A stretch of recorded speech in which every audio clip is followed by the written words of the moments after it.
ایرانی supreme leader نے نئے سال کو مزاحمتی اقتصاد، پیداوار اور روزگار کا سال قرار دیا اور اقتصادی میدان میں صورت عمل کی ضرورت پر خصوصی زور دیا۔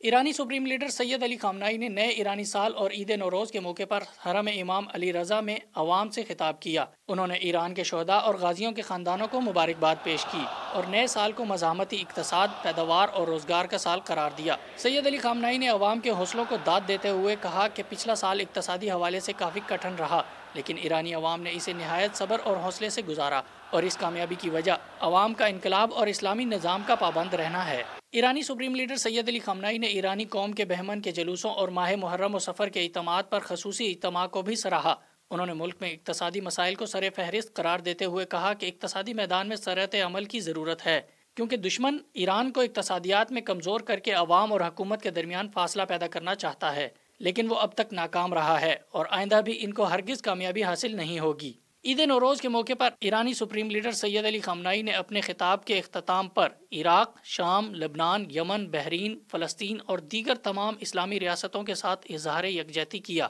اور ان تمام ممالک میں اسلام دشمن طاقتوں کے ظالمانہ شکنجوں سے نجات کے لیے حرم امام علی رضا میں خصوصی دعا بھی کی۔ ایرانی صدر حسن روحانی نے نئے سال کو ایرانی نوجوانوں کے لیے روزگار میں اضافے کا سال قرار دیا۔ ایرانی رہنماؤں نے اسلام کے ازلی دشمن ملک امریکہ کو خصوصی پیغام دیا کہ اگر امریکہ نے ایسی صورتحال پیدا کی جس سے ایران کے قومی مفاد کو نقصان پہنچے تو ایران اس معاہدے سے پہلے والی صورتحال پر چلا جائے گا اور زیادہ طاقتور بن کر ابھرے گا۔